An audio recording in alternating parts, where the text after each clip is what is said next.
Señoras y señores, ¿qué tal? Sean ustedes bienvenidos y bienvenidas como siempre a otra entrega de su programa Agenda Semanal, la revista informativa más completa de los fines de semana en la televisión dominicana, con su anfitrión de siempre, Balbueno Medina, la autoridad periodística del país. En el día de hoy tenemos para todos ustedes un contenido renovado, actualizado y sobre todo informativo, para que se mantengan ahí frente a sus televisores, dando seguimiento paso a paso a los acontecimientos que se desarrollarán aquí en Agenda Semanal en este sábado, cuando a las 12 del mediodía, sobre todo cuando se transmite este programa por la frecuencia de Santo Domingo TV, 24 de los Sistemas Nacional de Cable y 69 de UHF, pues hay mucha, la competencia, lo que hay es programas con cosas banales, sin sentido y sin contenido. Aquí en Agenda Semanal nosotros les ofrecemos la alternativa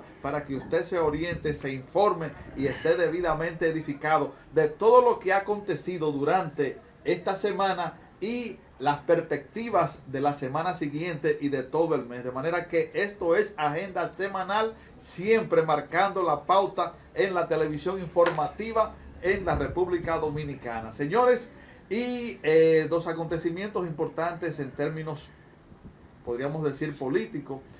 Amable Ariztí Castro recogió sus motetes, como se dice en el argot popular, y se marchó del Partido Reformista Social Cristiano.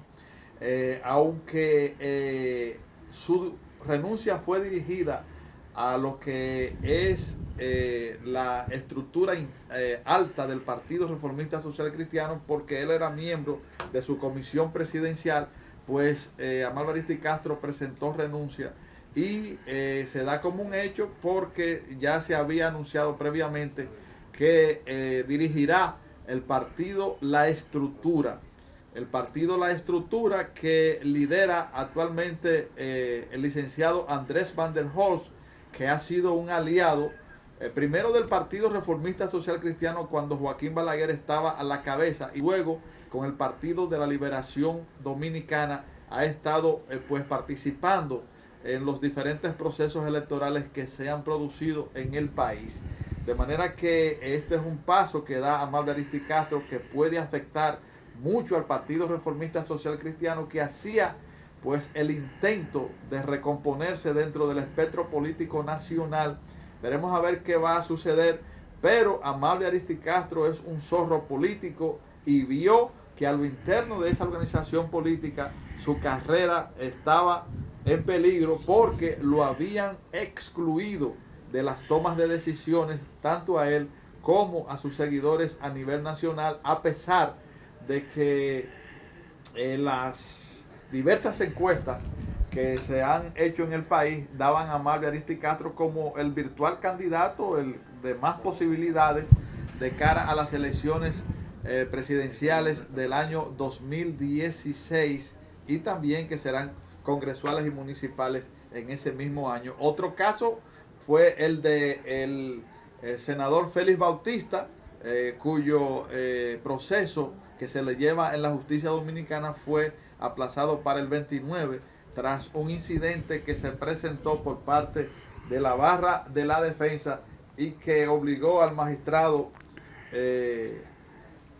que lleve el caso, pues posponerla para esa fecha. Vamos a ver, ya la gente comienza a preocuparse mucho con el caso Félix Bautista, porque se dice que en la medida en que se va alargando, lo que se va buscando es la posibilidad de una negociación, de una salida salomónica, y en cierto modo esto no favorece mucho al senador por la provincia de San Juan de la Maguana. Mientras tanto, también, como siempre, nos ocupamos de dar un vistazo a los principales acontecimientos económicos ocurridos durante esta semana en la acostumbrada agenda económica que presentamos para todos ustedes aquí en Agenda Semanal.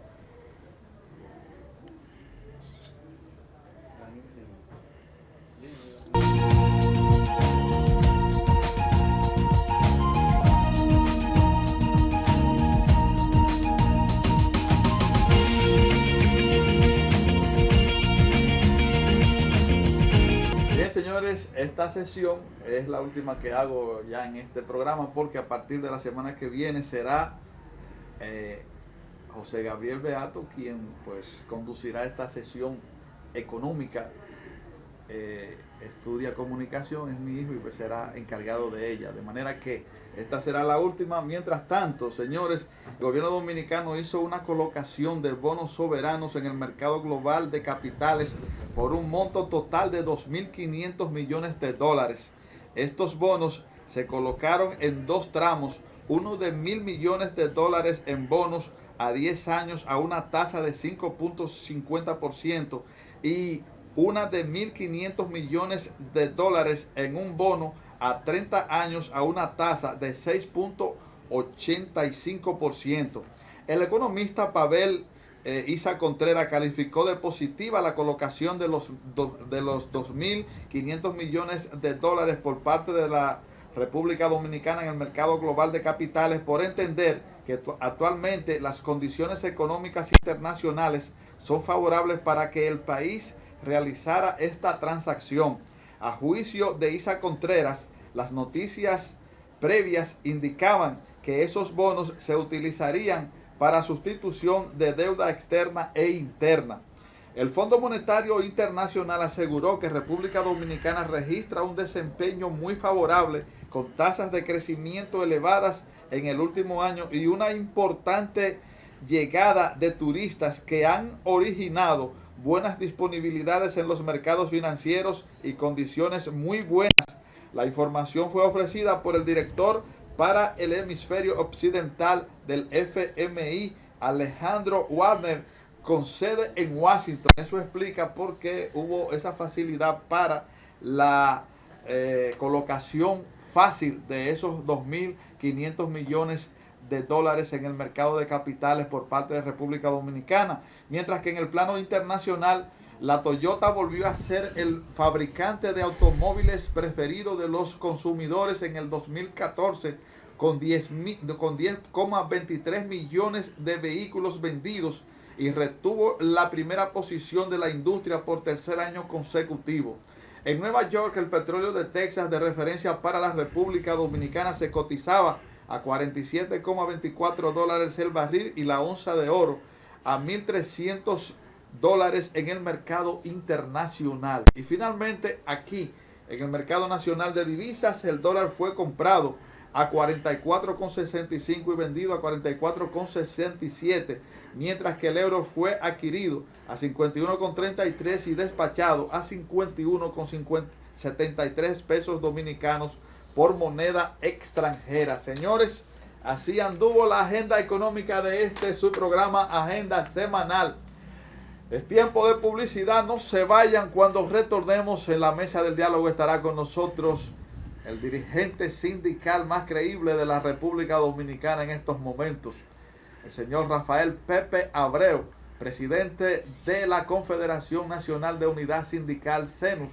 ¿Qué ha pasado? Se ha quedado en el limbo la convocatoria que hizo el Comité Nacional de Salario para discutir un posible aumento salarial. Pepe nos hablará más de eso luego de la pausa comercial, aquí en Agenda Semanal.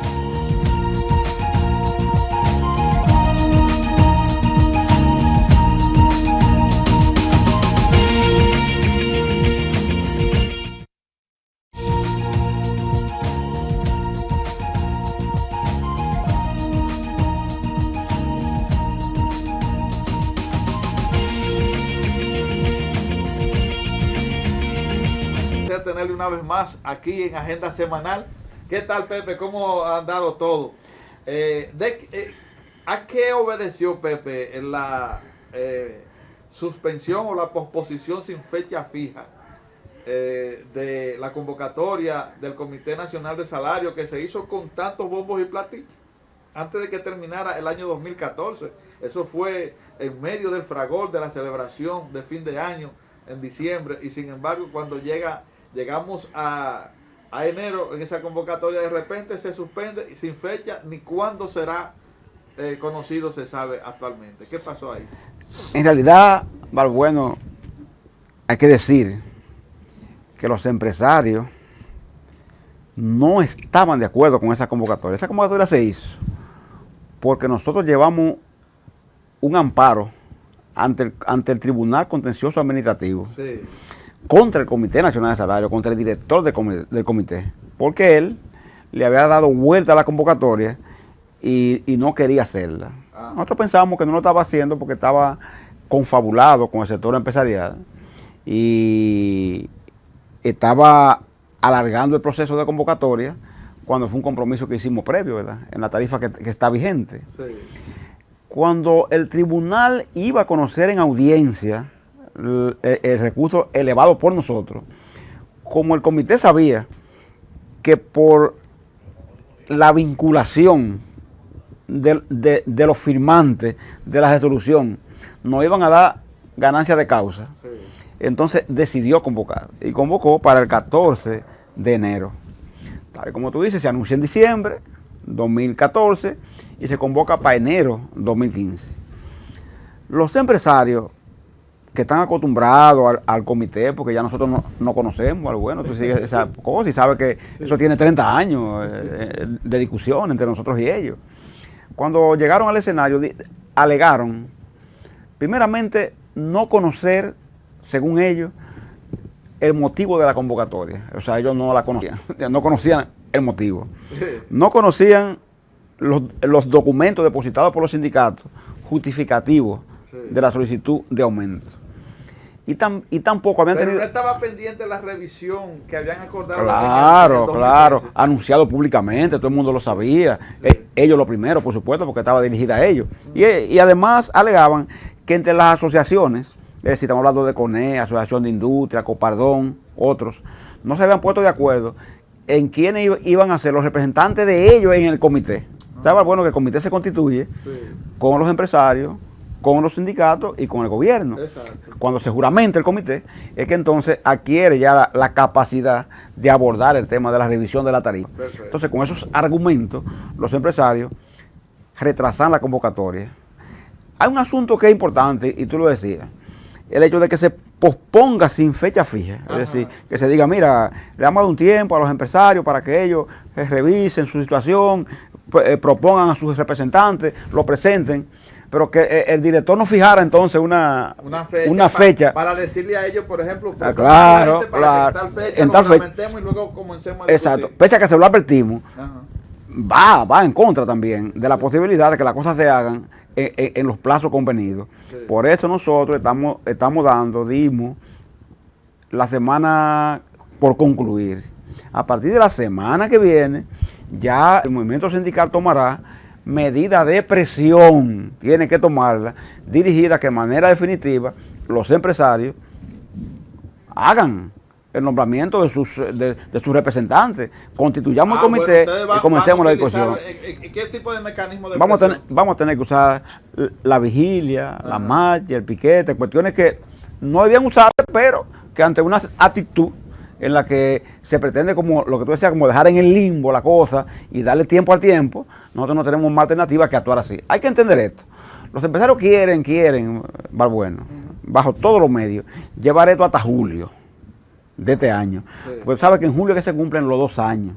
Entonces ellos no quieren dar su brazo a torcer y comenzar a revisar la tarifa antes de los 2 años. Sí. Esa es la actitud empresarial. Porque ellos entienden que si hacen la revisión antes de los años, entonces comienzan a concedernos a nosotros razón en el sentido de que tú sabes que nosotros siempre hemos planteado que los salarios deben ser revisables anualmente. Exacto. ¿Entiendes? Entonces ellos no quieren eso y entienden que si se acceden a esa propuesta, entonces en adelante se va a imponer un tiempo distinto a los 2 años. Sí. Hay que decir que de oficio el Comité Nacional de Salario está obligado a revisar los salarios cada 2 años, de oficio, eso es así. Ahora, una de las partes cualquiera, puede pedir la revisión de una tarifa cuando la tarifa tiene 1 año de vigencia, lo puede hacer. Ven acá, Pepe, ¿por qué eso no se hace de manera automática? Por ejemplo, indexar los salarios, aunque sea mínimo lo que sea, pero en base al índice de inflación que se registra durante un periodo determinado. Y así ustedes se evitan este peregrinaje, esas confrontaciones que muchas veces a quienes afectan finalmente es a los trabajadores. No hemos conseguido apoyo congresional para eso. Yo recuerdo que el diputado Ángel Acosta, cuando era diputado, Sí. que ahora es comunicador, que tiene un programa, Ángel Acosta, él hizo un proyecto de indexación de los salarios, pero hay que decirlo, contó con poco apoyo de la bancada del mismo, Bueno. otra bancada no la apoyaron, Sí. no hubo apoyo en el Senado, que también Adriano Sánchez Roa Sí. se hizo eco de ese proyecto, Sí.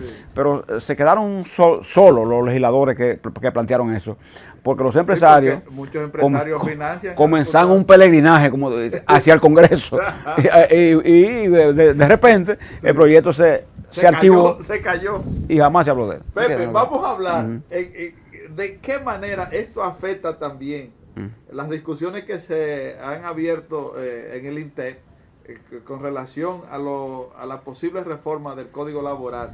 Cómo se concatenan estos dos temas y en qué manera esto podría afectar la marcha de esas discusiones. Así que manténganse ahí frente a sus televisores. Retornamos con esta importante entrevista que proyectamos hoy con la presencia del presidente de la CENUS, Rafael Pepe Abreu, aquí en Agenda Semanal con Balbueno Medina, la autoridad periodística del país. Retornamos en breve.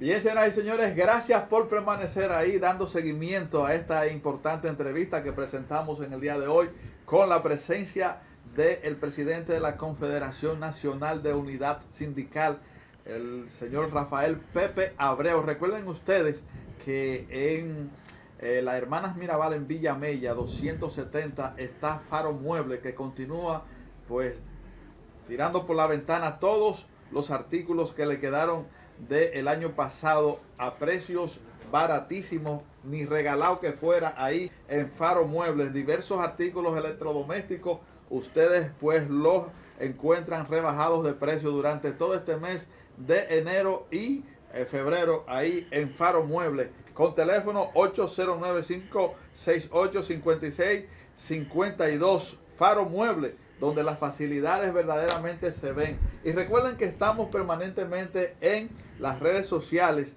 en Facebook, Balbueno Medina, en Twitter, @Balbueno Medina, y en Instagram, /Balbueno Medina. Ustedes pueden darnos seguimiento también a esta entrevista de Agenda Semanal en nuestro periódico en internet, que les vamos a presentar ahí las imágenes, notamedin.net. En notamedin.net ustedes pueden dar seguimiento a la entrevista que proyectamos aquí en Agenda Semanal. Parece que el director no tiene esos encartes listos, pero se los pasaremos más adelante. Pepe,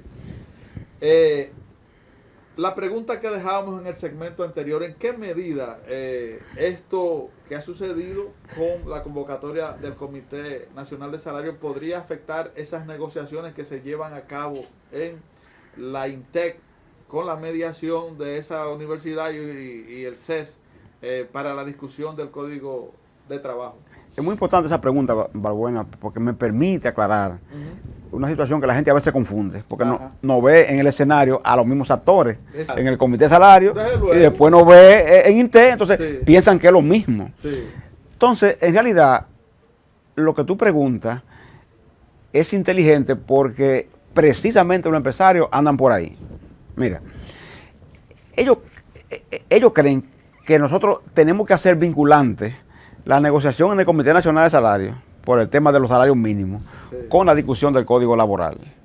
Y nosotros no queremos hacerlo vinculante, ni podemos hacerlo vinculante. Sería un error del movimiento sindical.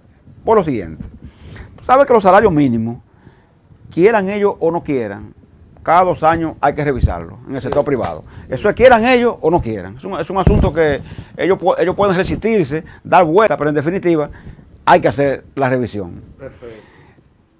El mínimo, no nos olvidemos que afecta siempre los salarios mínimos de los trabajadores del sector privado, el mínimo.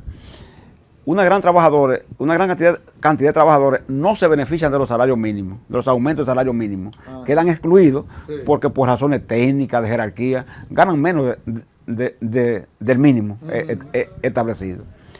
Tú sabes que en cambio el código es una ley general que afecta y abarca todos los trabajadores del sector privado, ganen mínimo o ganen 4 veces, 5, 6 más del mínimo. Desde luego. O sea, desde un conserje hasta un gerente están involucrados en el tema código laboral, porque las prestaciones correspondientes al código abarcan a todos.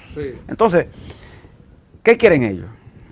Ellos quieren como decir, mira, vamos a apretar aquí en el mínimo, no cediendo, echándolo para atrás, dándole vuelta, para que los sindicatos entonces flexibilicen el tema del código laboral y entonces ellos lograr que con una medida salarial de ajuste en lo mínimo, entonces nosotros cedamos en temas que son estratégicos y que para el trabajador, a futuro son mucho más importantes, por ejemplo, que un aumento salarial que siempre tiene carácter coyuntural. Pues como tú dices, como no se indexa todos los años, el aumento salarial es tragado en lo general por la inflación. Perfecto. Tú andas persiguiendo la inflación acumulada, pero la inflación cotidiana, permanente, la futura, los salarios nunca la alcanzan, ¿no entiendes? Entonces nosotros decimos, es importante el mínimo, pero no podemos vincular una discusión con la otra. Y los empresarios lo que quieren es llevarnos precisamente ahí. De manera que el objetivo de tu pregunta es importante porque nos permite aclararle al público que la actitud de los sindicatos en no querer mezclar una cosa con la otra es porque son dos reivindicaciones totalmente diferentes. Una abarcadora de todos los trabajadores, no importa el nivel que tenga, y otro abarcadora de un segmento de los trabajadores que están dentro de la escala de salario mínimo. Entonces, Pepe, ¿continúan las discusiones en la INTE con la reforma laboral? Bueno, ya tenemos 9 reuniones. 9, el día de ayer, ¿se ha avanzado? El día de ayer cumplimos 10 escalas de reuniones. Se ha avanzado en el sentido que yo te dije aquí. Acuérdate que en Enfoque, yo te dije a ti aquí, cuando vine a este programa, en las 2 veces que vine, te dije, bueno, ahí podrá haber acuerdo en la parte procesal. ¿Tú recuerdas que te lo dije? No, es que todos estábamos de acuerdo. Y te dije en la parte reglamentaria del código. Ahora, hay temas económicos, contractuales, materiales de los trabajadores que son diferentes. Ahí por ejemplo, se ha estancado la te cosa. pongo un ejemplo para que tú veas la importancia que esto ha tenido. Por ejemplo, nosotros discutimos esta semana el tema de el depósito del duplo ¿verdad? Que es un asunto de que se quejan los empresarios. Porque la pequeña empresa, por ejemplo, cuando la condenan, si tienen que depositar el duplo de la condenación para que una sentencia no se haga ejecutoria en 3 días, la pequeña empresa se afecta. ¿Qué hicimos nosotros con los empresarios? Para dar una noticia positiva, ¿verdad? Que sea buena para los sectores, para ambos sectores. Decidimos, no, vamos a aumentar el tiempo a 8 días francos. Para facilitarle a la empresa que no se salga penalizada. Que no salga penalizada, que son 10 días en definitiva. Y además pusimos que sea necesario depositar el duplo, sino el monto de la condonación. Por ejemplo, tú tienes una deuda de 200,000 pesos. En lugar de decir, tienes que depositar 200,000 pesos, no, tienes que depositar solo 100,000. ¿Tú ves? Es decir, si te condenan a 100,000, deposita solo lo que te condenan, no el doble. Entonces, esa es una acción que los empresarios, el gobierno, todo el mundo tiene que reconocer como una acción positiva del movimiento, ¿entiendes? Porque quieren decir como que uno es intransigente porque no cede en temas como la cesantía, por ejemplo, ¿tú ves? Como las prestaciones. Es que eso es totalmente diferente. ¿No? Ahora, ¿qué hicimos también? Bueno, y esto es importante decirlo. Por ejemplo, acordamos crear lo que se llama la escuela de conciliación para formar conciliadores, conciliadores de ambos lados. Empresariales, conciliadores empresariales, entrenados para mediar y conciliadores sindicales. A cargo del Ministerio de Trabajo que va a tener esa escuela. Oye, ningún conciliador podrá ir a conciliar en un tribunal si no es entrenado en esa escuela. A esa persona también se le pagará un sueldo. O sea, se le pagará un sueldo a cargo del Estado para que no tenga que pagarlo los empresarios y mucho menos los sindicatos que no pueden pagarlo, sino el Estado lo paga. Esos conciliadores están para hacer eso, al servicio de los empresarios, que son los que van a recomendar lo de ellos, y al servicio de los trabajadores, que son los que vamos a recomendar nosotros. Entonces, ¿qué se va a hacer? El juez Balbueno Medina, que está en el tribunal, va a tener el papel del caso, pero él va a dedicar 2 audiencias a tratar de conciliar. De conciliar. Si no se llega a mire, la conciliación. pero bueno, el que en 2 audiencias no concilia, No. es porque ya es una gente, ¿verdad?, demasiado intransigente, que no quiere. No quiere pagar o no quiere cobrar. ¿Tú entiendes? Del lado que sea, o no Exacto. quiere trabajar o no quiere cobrar. Pero Exacto. tú le estás facilitando la posibilidad de que abarate el proceso y que no se alargue. ¿Entiendes lo que es? Exactamente. Y lo abarate para ambas partes. Entonces, como se ve, son acciones de los sindicatos que los empresarios deben saludar, que el gobierno debe saludar, no solamente ver la otra parte. Y conviene a ambas partes. Y que conviene al país y a ambas partes. Exactamente. Don Pepe, muchísimas gracias por acompañarnos en esta entrevista de Agenda Encantado. Siempre es interesante conversar con usted. Pero es la autoridad periodística. Señores, muchísimas gracias a ustedes también por pues apoyarnos siempre todos los fines de semana con este espacio Agenda Semanal. Será la próxima semana cuando volveremos a presentarles un contenido muy interesante como el que les hemos ofrecido en el día de hoy. Bye bye.